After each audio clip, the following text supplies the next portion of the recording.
Okay, family, we are right back. And I'll open it ahead of time just to release the steam.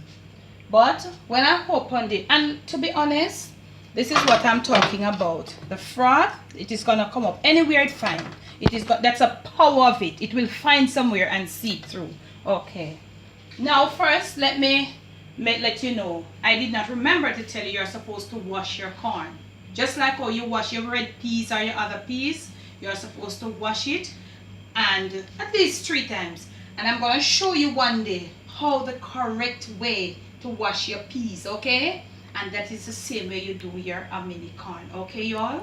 Now as I was saying, I opened it to make sure that it was cooked, okay? Because I did not want to open and it's not cooked and then to cover back again.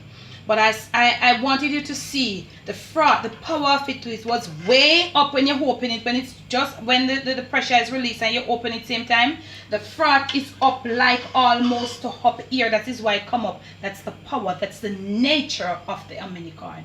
Now look at it. I've not proceeded to stir it up as yet, so I'm going to stir it up now. Right in, look at it. I told you what would happen. You see that? Oh, and listen to me. Let me tell you something. Look here, Debbie down a yard, she not wrap up. I was right on point when I turned off the pressure. Because everything, look at it. If I'd stay any longer, it would catch in the bottom of the pot. And look at it. Now, what I'm saying to you is this. Get right in. This is a really hot thing, you know, fam. You cannot play with this. I want to show you something. It is so hot, y'all. The corn has been properly cooked. I wanted to mash it with my hand, but it is so hot. Look at it. The kernels, the corn kernel, camera girl, it has been properly cooked, okay? Now, we need back some flame under this thing. And fam, I forget when I'm a stove lighter because this one look like it gone cuckoo, so I have to be using matches, which I don't like. So we're getting the flame back right up. Right over here, camera girl, get right in. We have got our oats. And I want to show my family something. The oats has been pre-soaked in the milk, and this is what it looks like. The oats, look at the oats. It's your oats and your finger. Your hands are clean. They should be clean. So right here and now, we're going right over here, and we're going to empty this 1 cup of oats. You see how much? When it's pre-soaked, you see how much you get? Now look at it. So we're gonna get it all in there. This is going to be the binder for this porridge, y'all. Okay.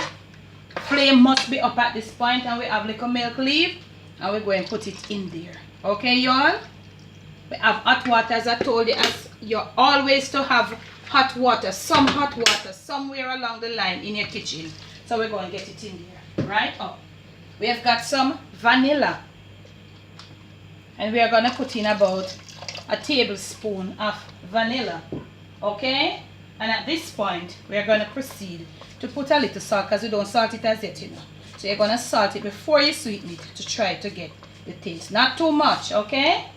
So now you notice it starts boiling, okay y'all? It starts to boil, so it is going to boil. We're going to leave it to boil, constantly stirring. And as it starts to boil properly, we are going to lower the flame. Constantly stirring until you get it come together, that it has a body. Okay, y'all?